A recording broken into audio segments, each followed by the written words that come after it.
ერისთავთა რეზიდენციის აღდგენა იწყება წლების განმავლობაში მიტოვებული არმაზის ხევის კომპლექსი კულტურული მემკვიდრეობის დაცვის ეროვნული სააგენტოს ერთ-ერთი მთავარი პრიორიტეტი გახდა. ტერიტორია, რომელიც სხვადასხვა დროით დათარიღებულ უნიკალურ მასალას ინახავს სარეაბილიტაციო ნუსხაში მოხვდა.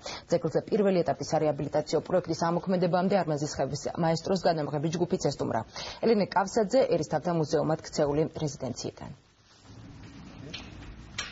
ანტიკური ხანის სამხედრო-პოლიტიკური ცენტრის კარი ამ დრომდე ბოქლომით იყო დაკეტილი. დღეს თითქმის 9 საუკუნის შემდეგ ერისთავთა კომპლექსი საგანგებოდ მედიისთვის გაიღო.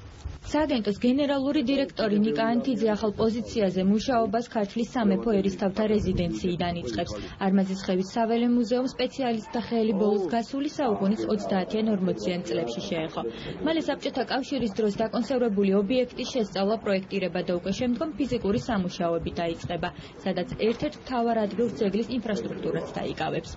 მრავალი ათეული წელია აქ მეცნიერებს და ძეგლთა დაცვის ორგანოებს ფეხი არ დაუდგავთ გარკვეული ობიექტური თუ სუბიექტური მიზეზების გამო, ამიტომ წლევანდელი წლის 2014 წლის ერთ-ერთი მთავარი მიმართულება იქნება არა მარტო ამ ძეგლის, არამედ სხვა არქეოლოგიური ძეგლების გაჯანსაღება, მოვლაპატრონებაზე ზრუნვის დაწყება და ერთ-ერთი ღირსშესანიშნავი მაგალითი ზუსტად არის პიტიახშების რეზიდენცია. ქართლის ერისთავთა სამაროვანზე აქ წარმოდგენილი არის ქართლის ერისთავთა პიტიახშთა სამარხები, ეს ბრტყელი გადახურვით, რასაც უყურებთ, ეს არის ზუსტად პიტიახშთა სამარხები, ორფერდა გადახურვით, რასაც ვხედავთ სამარხებს, ეს არის ქალბატონების სამარხები, პიტიახშთა ოჯახის წევრთა სამარხები.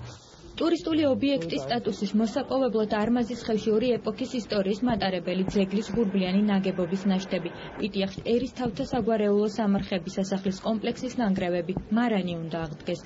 ასევე ერისთავთა სასახლიდან 10-ოდე მეტრის დაშორებით აგებული აბანო. ისტორიული წყაროების მიხედვით ის მე-4 საუკუნემდე მოქმედებდა და მხოლოდ პიტიახშ და საოჯახო დასასვენებელი ადგილი იყო. რომის დიდებული თერმებისგან განსხვავებული, მაგრამ რომაული ტიპის უნიკალური აბანო დღეს არა მარტო გადახურვას საჭიროებს. საყურადღებოა ორი პერიოდი ამ ძეგლზე, ეს არის ახალი წელთაღრიცხვის მე-4 საუკუნეები, რომელიც მიეკუთვნება ზუსტად ამ ქართლის ერისთავთა პიტიახშთა ეპოქას და მეორე პერიოდი ეს არის ახალი წელთაღრიცხვის მე-4-9 საუკუნეები, ანუ ადრეშუა საუკუნეები. უკვე 2013 წელს ჩვენ გავწერეთ, რომ 2014 წელს დავიწყებდით არმაზის ხევის პიტიახშებზე ასეთ არქეოლოგიურ კვლევით და საკონსერვაციო სამუშაოებს. სწორედ 2014 წელს გამომდინარე იქიდან, რომ ეს ძეგლი გახლავთ ტურისტული თვალსაზრისით მართლაც დიდი პოტენციალის მქონე და უმნიშვნელოვანესი ძეგლი ჩვენი კულტურული მემკვიდრეობის წელს ჩვენ აქ გეგმავთ როგორც არქეოლოგიურ კვლევით სამუშაოებს, ასევე საკონსერვაციო სამუშაოებს და მთლიანად ინფრასტრუქტურის მოწყობას. არმაზის ხევის კომპლექსში მე-2-მერვე საუკუნეებით დათარიღებული ნაგებობები თავისი არქეოლოგიური, არქიტექტურული თუ ისტორიული ღირებულებით მცხეთის დასავლეთით მდებარე უნიკალური ძეგლია. მალე ქალაქის ტურისტულ მარშრუტში პიტიახშ ერისთავთა რეზიდენცია ტურისტული ცენტრის სტატუსითაც მოხვდება.